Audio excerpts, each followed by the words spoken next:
Yo, what's good? It's your boy Rocdastar. We chillin', we here. I want to get into a few things right now about certain things that occurred in my life. I want to talk about the game right now. I want to talk about street life and I want to talk about the game right now. See, look, there's a lot of artists out here talking shit and you see that these niggas is flossing cars and this, that, and the third, but the truth is, them niggas is cops.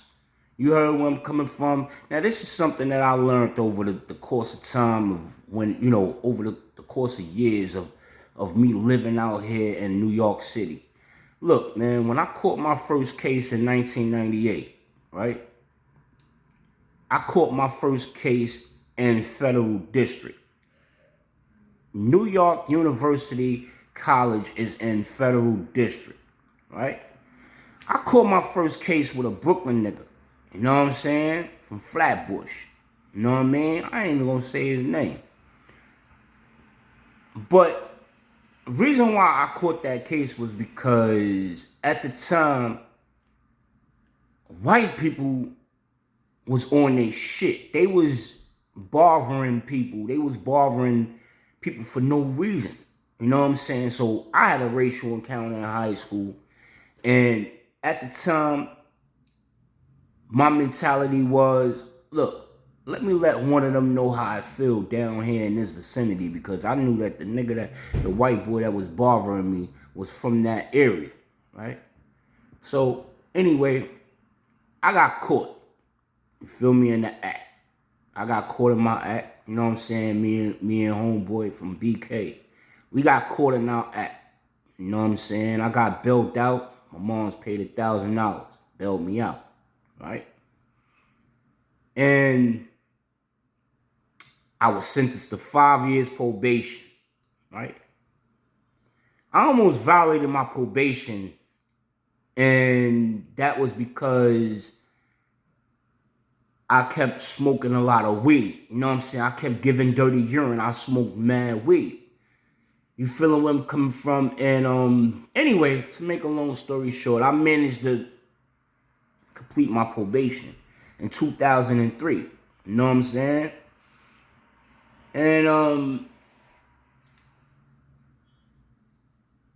not even gonna sit here in front. During my probation, I had jobs and all this, that, and the third. You know what I'm saying? I worked at Fox 5. I worked at Haagen-Dazs.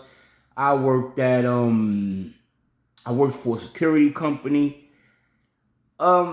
I had a lot of jobs. I'm not gonna sit here in front, but I couldn't keep them. I couldn't keep the jobs. Some of them was temporary. You know what I'm saying? I was in that program called CEO, something like that. It's called CEO, Center for Employment Opportunities. You know what I'm saying? Whereas you had to get up like 5 o'clock in the morning. You had to be there by 5 o'clock in the morning. Excuse me, you had to be on site 5 o'clock in the morning. So sometimes I had to go all the way to Queens, wherever, you know what I'm saying, I had to work at. I had to go all the way to Queens, 5 o'clock in the morning to work on the highway. Or to work in the courthouse and sweep up and buff floors and all this, that, and the third. Or I had to go to BK, Brooklyn, all the way 5 o'clock in the morning. I had to be there. So that means I'm on a train trooping 3 o'clock in the morning, 4 o'clock in the morning. I'm trooping to another borough by myself. So I had to go to Staten Island one time. I had to be there 5 o'clock in the morning to sweep and do maintenance in the Supreme Court for Staten Island. A lot of niggas don't know that. So I had to get on the ferry and all this, that, and the third. Listen, man, my mom's passed away in 2007. You know what I'm saying? But before I get into that, you know what I'm saying? It was crazy. I was trying to go back to school because, I was expecting a little man. And I completed, you know what I'm saying? I got some like associate's degree in 2006, September 2006, like months before my little man was born. But I was trying to finish school and I went to TCI and I enrolled in TCI, and during the enrollment, I exempted from computer 1 because I know computers. And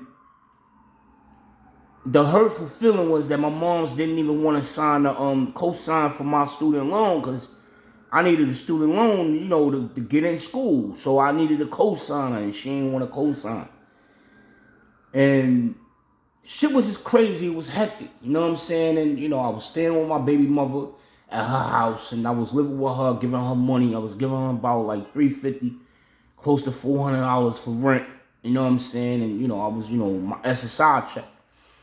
So, anyway, in the same midst of me arguing with my moms about whatever, with the student loan, she calls paramedics and tell them that she lies and tell them that I chased her with a knife. And, I would never do that. You know what I'm saying? I never put hands on my mother. I never did anything like that. They put me on the sidewalk. Get the fuck out of here. Like, I'm bugging, whatever. And I'm like, hold on. Get the fuck out of here. My mother was crazy, man. Her and my father had the audacity to come to the hospital and ask me for money. I gave it to them, though. You know what I'm saying? I gave him like $25 and I gave her like $75. You get where I'm coming from? I had about like five. I had about like 5 and change on me, 60 change on me in the hospital. And so, I was buying Chinese food and all that. They kept me for like 30 days. And she was asking me about telling me that my sister, had old rent money and all that, and she was behind in her rent. And she needed about $1,200 or something like that. And I only had like $6 because my other check was coming. You getting where I'm coming from? So they still shitting on me, da-da-da-da. And this is months before she dies. And so, but when I got out the hospital, I had like $3,000. Because I had filed the claim because they was taking money out of my bank account. They was stealing money out of my accounts. So when I went and filed the claim and, they printed out everything from a whole year, you know what I'm saying? I fill out all of the mistakes that they did. That shit added up to like $3,000. So that's when I went and bought Nikes and all this, that, and the third, and got sneakers. I went and got fly. You know what I'm saying? And anyway, me and my baby mother was on, we was on, our relationship was on the rocks. And, I started seeing that she was like really just fucking with me because I had money. You get where I'm coming from? And it became apparent because she would always start arguing around the 15. You know what I'm saying? And I'm like, this bitch trying to play me. It became apparent. So when she asked for a key back for nothing, and there was really no argument that was going on, and I'm like, okay, all right, whatever. It's what it is.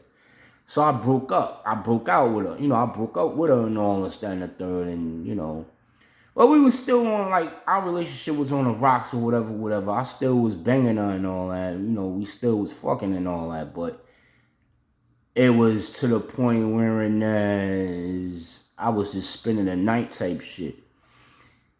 And, my mom's died. And when she died, me and my baby mother, we was really, like, going through it. We was, like, but it wasn't, how can I explain? It wasn't to the point whereas we was arguing. It was to the point whereas action. You getting where I'm coming from? Like, for instance, like, my phone was missing. And I found out she stole it. So, I stole her jewelry. And so, when I found out that, she was doing all of this, that, and the third to me and holding out, and that's when I trashed the apartment.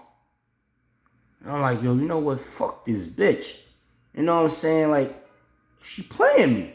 Because I'm trying to go to school. I was completely distracted from the whole idea of school. I had to drop out. And the whole, like, it was just crazy. Like, because It was to the point where I had no time to even think about school. Then my mother dies. But when she dies, I was at my baby mother's house when she dies. But the crazy thing about it is, I spoke to my mother hours before she died. But to make a long story short, so when she died, I had to go to housing. And when I went to housing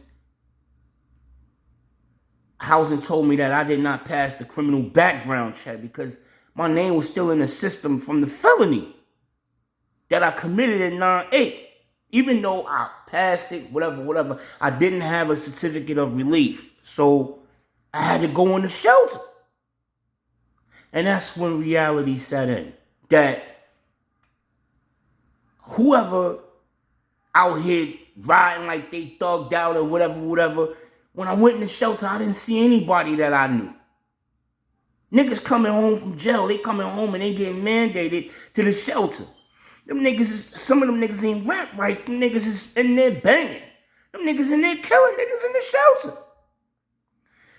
So this is what made me cut mad niggas off. I stopped fucking with niggas because I see that them niggas ain't really about it like that. Them niggas wasn't criming like that. These niggas got cars. These niggas got jobs. I was the only nigga in my crew that had to go to the shelter. I'm the only nigga in every arrest that I had. I was getting arrested while I was on probation, but for misdemeanors. Not one arrest did I run into a nigga that I knew. Like, yo, Lava, what's good? Because that's what they call me in the hood. This is what made me cut niggas off. So now that I hear niggas rhyming and I see, I'm like, yeah, whatever. Them niggas police, if you ask me. And I'm going to leave it like that. 1.